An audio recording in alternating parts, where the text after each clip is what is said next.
Hey guys, it's Michael. Welcome back to my YouTube channel and welcome to a new video. Today I just want to give you an update on my latest training progress. As you know, after the World Championships in September, I caught fire again for weighted calisthenics competition training. Since roughly 3 months, so September, October, November, I'm now into a very focused training for competition. At least October and November were pretty focused. And therefore, I want to guide you a bit through how my estimated 1 rep maxes have developed. I would just like to start with the dips. I have my numbers here open. I will also put it in the video for you. By the end of September, we had a dip triple. I weighed 78 kg at that time. And I did 90 kg for 3 reps, roughly RPE 7. And if we type that in the calculator on our website, you will find the link in the description. That results in an estimated 1 rep max. I always use the lowest outcome of the calculation, as you have 3 formulas there, and I always use the lowest, just low balling.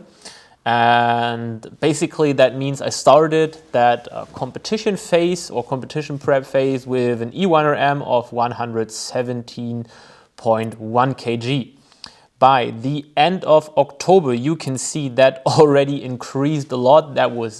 It was logically because I just needed to take some time to just get used to my old strength values. So estimated 1 rep max increased pretty quickly in just 1 month to 126.38, which was also roughly my estimated 1 rep max with my last competition. It was a bit higher, but that was roughly also the old value, so it was clear that pretty quickly it goes up to this value. The set I used for this calculation was 95 kg times 3, RPE 6 to 7 at 79 kg body weight. So I'm also bulking up now, building up some muscles. So 1 kg heavier, 5 kg more in weight on the dip, same reps but lower RPE. So the weight moved pretty good. And then last week, so not perfectly end of November, but as I wanted to do the video, I took the last value that I had.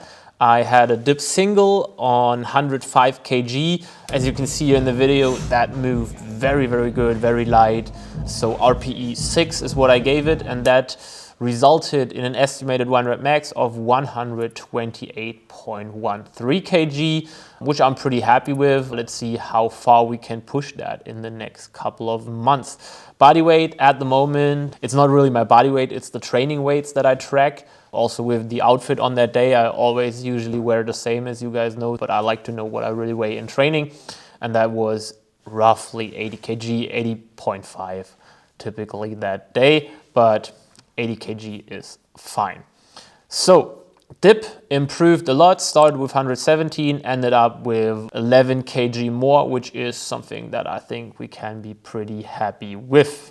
Let's go over to the next lift on the list, pull-ups / chin-ups. Here, the tracking is not as accurate as with the dips. And the reason for that is pretty simple. In September, I also had the 1-arm pull-up in my training. I had pull-ups and 1-arm pull-ups. In November now, I switched over to chin-ups. So it's not really accurate with the progress here. Still, I plotted it for you so we have some values that we can talk about. After my first couple of trainings, I ended up by the end of September with a triple at 50 kg additional weight, RPE value roughly at 7, and that resulted in a 1 rep max of 70.65 kg. Then we had by the end of October 52.5 times 3, so 2.5 kg more at 8,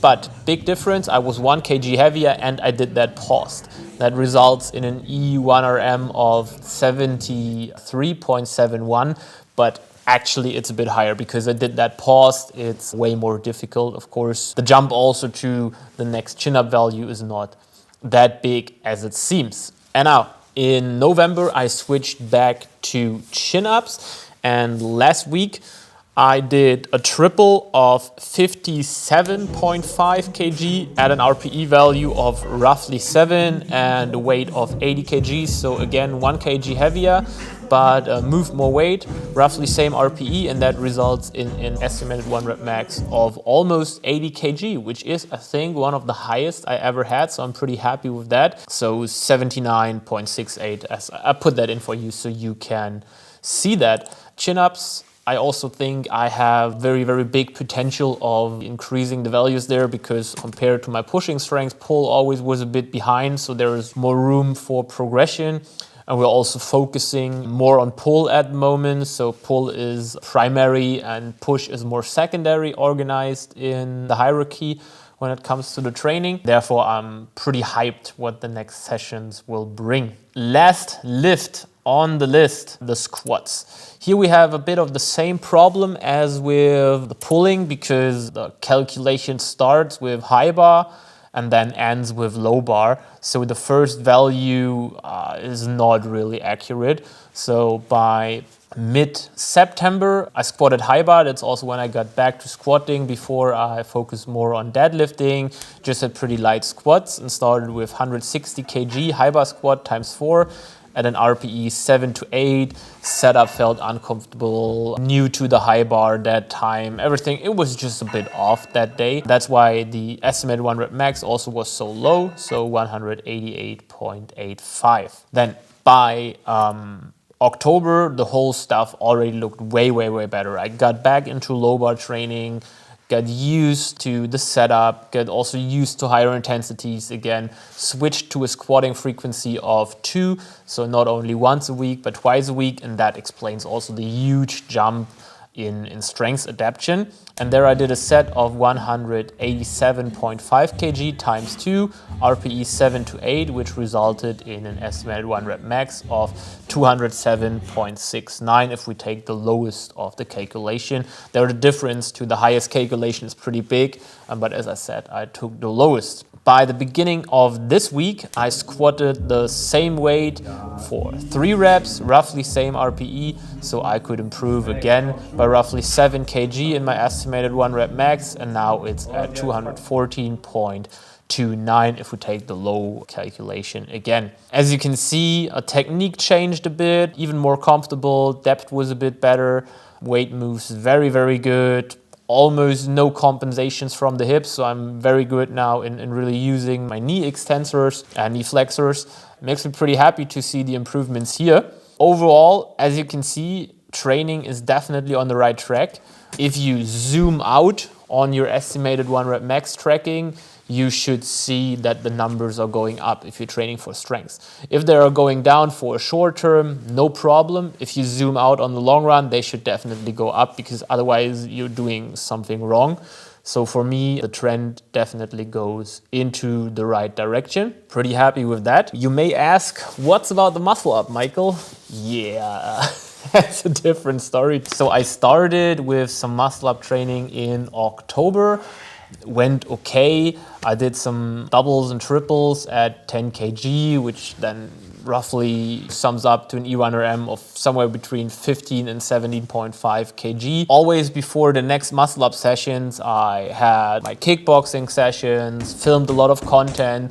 So there was always interference. I won't gonna lie, muscle ups went like very, very bad. So even though my pulling numbers are going up, you would expect also the muscle up to go up, which usually is also the case for me, but not this time, because I always screwed up the muscle up sessions. There is nothing to show at the moment. Muscle ups are going horrible because of the bad trainings in the past, because I'm 2 kg heavier now, and I'm also in my head pretty frustrated with that lift. And if you're going into a session already expecting it to not going well, it won't go well. Definitely some work to do for me there, but I'm pretty sure that also muscle ups will improve a lot. As I said, the pull-up values, chin-up values are going up, and they correlate highly with each other. So also the muscle up will be good in the future. But yeah, that's my update. Hope you liked also the more personal style of videos. If you want to work with me as your personal coach, then definitely hit the link in the description, and let's also level up your muscle up values, your pull-up values, chin-up values, squat, dip, all the weighted calisthenics stuff, get you ready for competition, combine it with skills, whatever your goals are, I will definitely help you to achieve those. And if you want to calculate your 1 rep max, make sure to check our calculator, link is in the description, and then see you in the next video, guys.